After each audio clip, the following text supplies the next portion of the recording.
La ley humanitaria, si bien es cierto, fue creada justamente para paliar un poco la situación actual que vive el Ecuador a causa del coronavirus, pero si bien es cierto, ha causado un impacto en la parte laboral. Sobre este tema hablaremos el día de hoy, aquí en su noticiero Última Hora, a través de su plataforma Prensa S.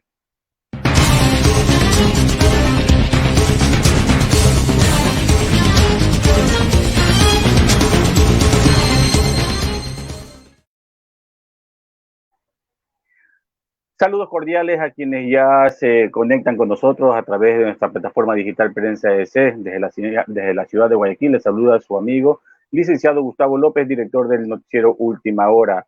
Hoy justamente tenemos viernes 7 de agosto, nos acompaña el Carlos Araujo Mayor, él es el director de Legis Consulta, a quien ya le damos la bienvenida. Gracias, licenciado López. Es la ley humanitaria. Vamos ya a ponernos en contacto justamente con nuestro invitado. Estimado Carlos, muy buenos días. Gracias por aceptar esta entrevista aquí a su noticiero Última Hora a través de la plataforma Prensa S. Su saludo a quienes lo ven y lo escuchan a través de esta señal. Gracias, licenciado López, por la oportunidad de poder difundir una opinión, un mensaje sobre la ley humanitaria, principalmente del ámbito laboral, a las personas, a los ciudadanos, tanto de Ecuador como del mundo entero, porque ahora los medios digitales nos permiten tener esos alcances. Muchas gracias a usted también por aceptar nuestra entrevista y justamente sobre este tema queremos hablar. Según el último reporte del Ministerio de Trabajo, entre el 1 de marzo al 12 de julio se registraron cerca de 253.000 contratos laborales terminados. Ni la ley orgánica justamente de apoyo humanitario que entró en vigencia justo el 22 de junio ha podido evitar la pérdida de plazas laborales. ¿Cuál es la opinión o el análisis que usted le da a este punto? Definitivamente el espíritu de esta ley era el de tratar de garantizar, de cuidar el puesto de trabajo, es decir, de proteger a la parte más débil de la relación bilateral, es decir, al trabajador, al empleado. Consideramos que el propósito de esta ley persigue proteger precisamente al trabajador y para esto citamos la parte pertinente del artículo 16 y 17, en donde quedan establecidas sanciones para aquellos patronos, para aquellos empresarios que de una forma abusiva pretendan terminar la relación de trabajo sin reconocer todos los valores que les corresponde al trabajador, al empleado, por concepto de indemnización y de desahucios. Y justamente para este tema, ¿cuál es el criterio jurídico sobre la ley humanitaria que usted nos puede dar? Una ley que justamente para muchos es una ley que no tiene nada de humanitario. Existe detractores de esta ley y nos llama la atención que los detractores son gremios de trabajadores y gremios de empresarios. Consideramos que definitivamente en el artículo 16, el artículo 17 y sendos artículos más buscan o pretenden proteger al trabajador, al empleado, pero también queremos ser enfáticos. Se ha emitido el decreto o acuerdo ministerial por parte del Ministerio de Trabajo 2020-0133. Resulta que trata de regular la reducción de la jornada de trabajo y del ingreso del trabajador, y lo hace completamente de forma arbitraria. El funcionario de ámbito ministerial pretende legislar cuando no es su competencia legislar, sino aplicar o reglamentar lo que dice la ley. Creemos y consideramos que uno de los puntos importantes dentro de esta crisis para poder enfrentarla de manera adecuada es precisamente la falta de liderazgo y la toma de decisiones oportunas por parte de las autoridades de gobierno. Y justamente sobre esto, ¿cuáles serían las causales para que un empleador justamente se acoja a esta ley humanitaria al tema legal? En la parte de acuerdos, si es que existen reducciones, si es que existen alguna fórmula de poder mejorar la situación de la empresa, claramente la ley humanitaria dice que por acuerdo de las partes. Es decir, el trabajador, el empleado, tendrá que estar de acuerdo con la aplicación del contenido de esta ley y firmar un acuerdo por escrito También queremos dejar claramente establecido que en el caso de que no exista acuerdo de las partes, aquellas empresas en donde el 51% de los trabajadores decidan acogerse a alguna decisión por parte del patrono, del empresario, el resto de trabajadores tendrán que acogerse también, así no estén de acuerdo. Solo en ese caso, importante, si no existe acuerdo entre las partes, la ley deja claramente establecido, se irá a la liquidación forzosa. ¿Y cómo comprobar justamente que esta empresa que quiera acogerse a la ley está realmente en quiebra? Porque para acogerse a esta ley significa porque no tiene liquidez. Licenciado López, ahí queremos llamar la atención a los empresarios. Es verdad y es cierto, existen muchos negocios, muchas actividades, principalmente, le pongo un ejemplo, en el sector turístico, que están enfrentando una verdadera crisis. No así, existen otros sectores, como el bancario, como el financiero, como el industrial, y resulta que después de haber tenido 5, 10, 15 y 20 años de bonanza, de haber acumulado patrimonio, de haber acumulado utilidades, hoy en día se justifican o quieren justificarse de forma mal hecha por una crisis sanitaria y terminar una relación laboral sin reconocerle al trabajador, al empleado, lo que por ley le corresponde.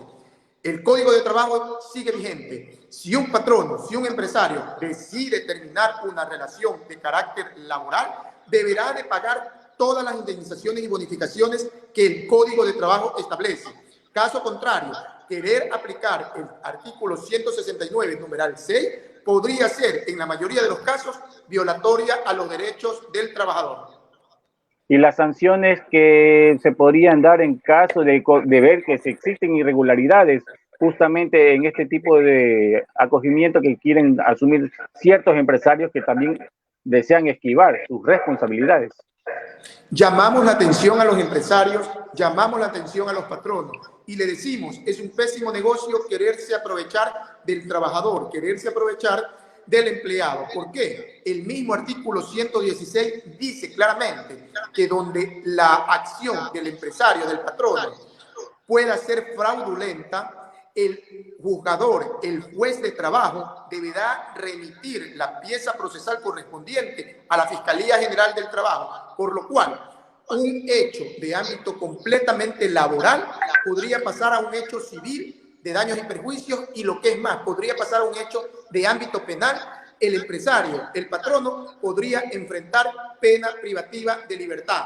En el artículo 17, en la última parte del último inciso, claramente establece ya una sanción de carácter pecuniario y multiplica la indemnización correcta que se debió haber realizado en su momento con el 50% de sanción. Dice la ley en su última parte del último inciso del artículo 17, deberá de pagar 1.5 veces el valor que por indemnización dejó de pagar. Señores empresarios, señores patronos, es un mal negocio querer abusar del trabajador, del empleado. ¿Existe algún tipo de periodo, un tiempo establecido en la ley justamente para que el patrono se ponga en contacto con su empleador para poder hablar tema de liquidación? ¿Cuál es el tiempo establecido que le da la ley justamente para esto? En realidad, en cualquier momento lo puede hacer basado en el Código de Trabajo. Si es que existe un claro hecho de que la empresa ha disminuido sus ventas, de que los ingresos han disminuido, ¿quién mejor para conocer la realidad de la empresa que el trabajador, que el empleado? Vamos a un común consenso de las partes, vamos a ser solidarios entre las dos partes para salvar, por un lado, el puesto de trabajo, pero por otro lado también el giro del negocio, que es el productor del puesto de trabajo. Vamos a actuar de buena fe, vamos a actuar con voluntad para superar esta crisis. Si es que se actúa de mala fe, todos perdemos. No hay un periodo específico de tiempo. Simplemente es una invitación que dentro de la relación laboral puede hacerlo, venida desde el trabajador o venida desde el patrón. Recordar únicamente, licenciado López, que los derechos laborales prescriben luego de 3 años. Es decir, si es que un trabajador, un empleado, presume que se han vulnerado sus derechos, tiene 3 años para iniciar una acción judicial en contra de ese patrono, en contra de esa empresa. Cuando hablamos de vulnerabilidad justamente de los derechos, estamos nos dirigiendo al sector público y empleado y privado en este caso, ¿correcto? Es correcto, tanto el sector público como el sector privado no se pueden vulnerar los derechos porque vamos a un ámbito mucho más alto, la Constitución.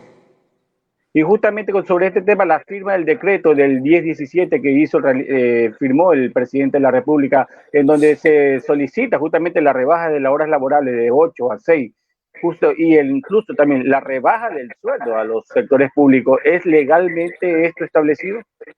Licenciado López, no es el decreto 1017 y el decreto 087 ministerial y 089 y 90 del Ministerio de Trabajo emitido que trataron de regular este tipo de aspectos. No, claramente el Código de Trabajo desde años anteriores ya estipulaba que en caso de que exista alguna condición como la que se presentó, se pueda las partes ponerse de acuerdo y tratar de salvar. Eso ya está en el Código de Trabajo. Lo que sí queremos llamar la atención, la regulación que se ha hecho lamentablemente tiene muchos déficits en la aplicación, por lo cual presumo yo, tratando de presumir a sí mismo la buena voluntad de los empresarios, de los patronos de nuestro país, que lamentablemente es un hecho de confusión por falta de transmitir un mensaje claro, idóneo y directo hacia la sociedad. Recordar, esta crisis la superamos con solidaridad, siendo solidarios, empresarios, para mantener el giro y la actividad de negocio,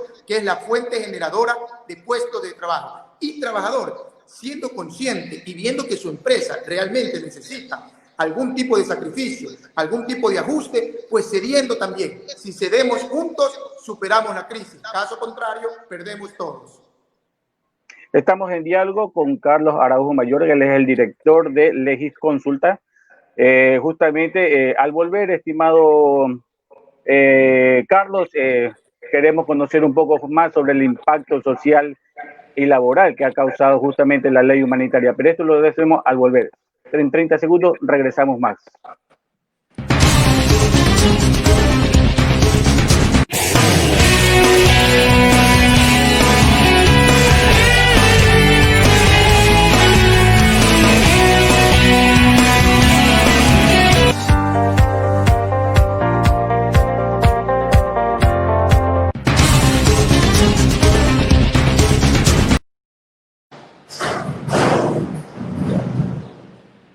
Estamos en diálogo, justamente ya estamos en diálogo con nuestro invitado.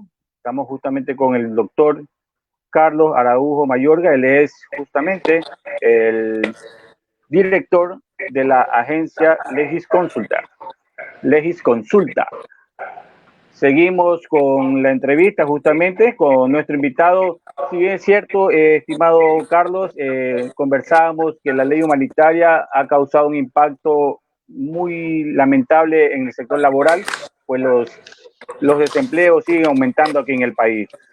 Dentro de esta ley humanitaria habrán puntos que la ley humanitaria no concuerden con los empresarios actualmente.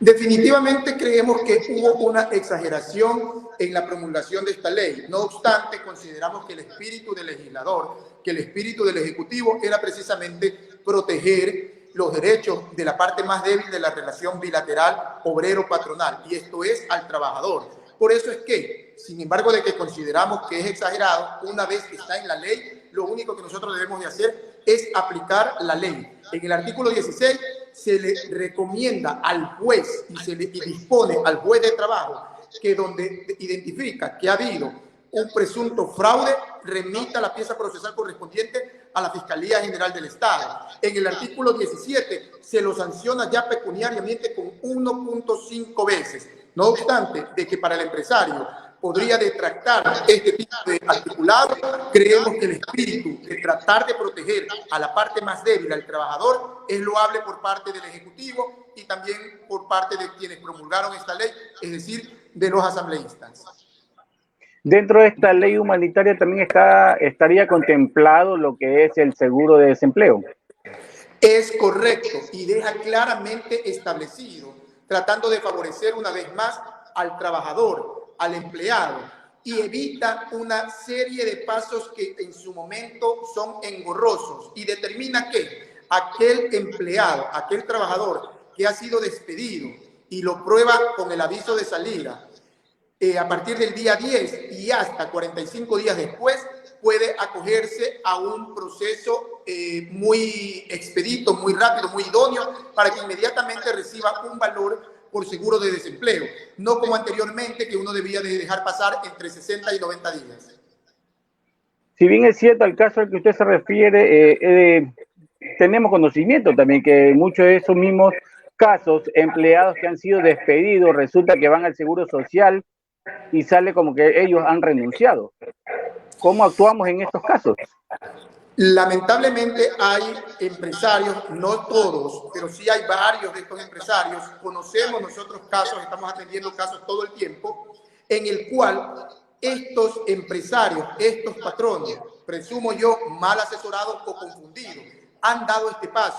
Advierto desde ya, un tema de carácter laboral puede migrar a materia civil de daños y perjuicios, y lo que es más, puede migrar a materia penal por presuntamente haber engañado, haber inducido al error a la autoridad administrativa.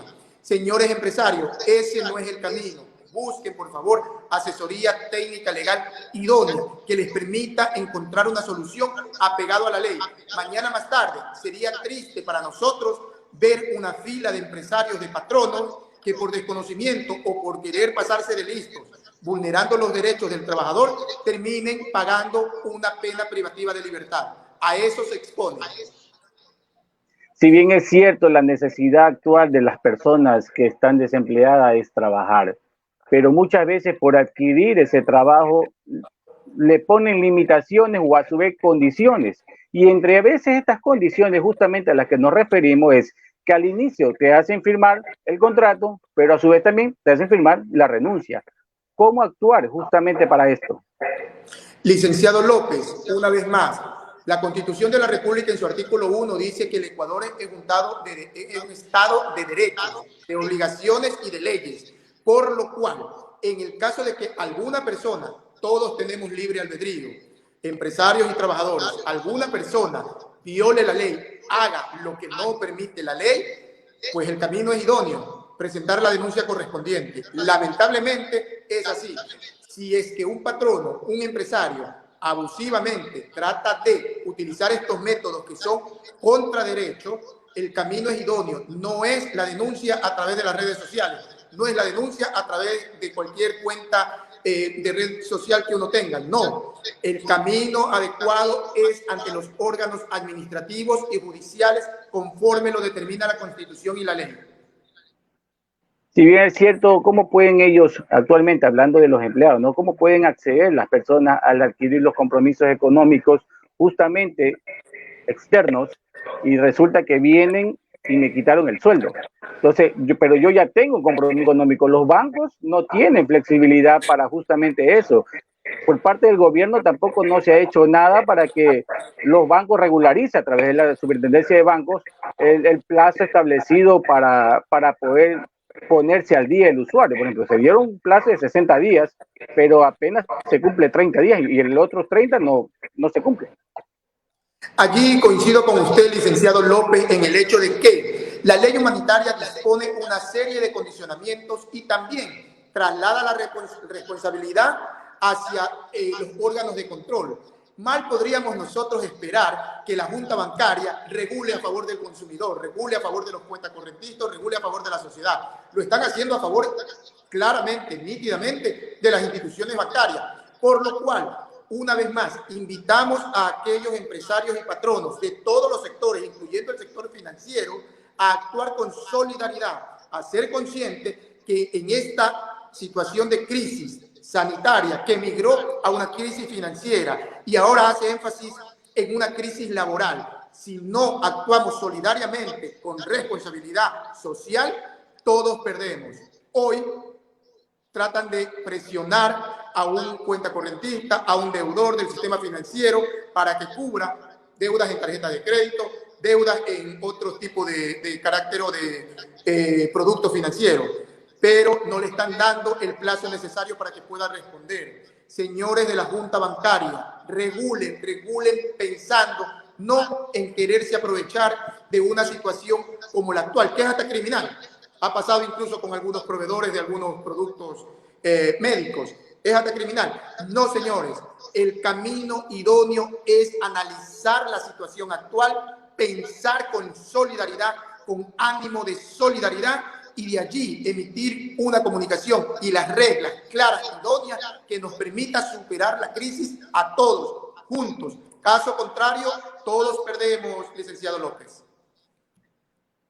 Finalmente, estimado Carlos, las personas que se sientan perjudicadas justamente por un despido que no haya sido justificado, como lo veníamos conversando, ¿cuál es el procedimiento que ellos deben seguir para demandar justamente y que esto se vuelva prácticamente una ley para que sean restituidos en caso de que la ley lo amerite, o a su vez se cumpla o se regularice la situación actual del despido?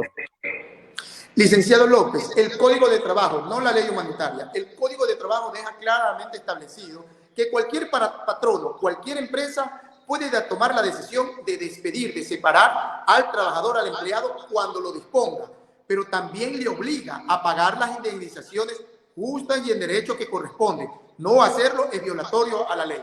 Una vez que un empleado, un trabajador, se ve expuesto y cree que sus derechos están siendo vulnerados, la Constitución y el Código de Trabajo dejan claramente establecido el procedimiento ante el órgano de control que es el Ministerio de Trabajo, la denuncia administrativa.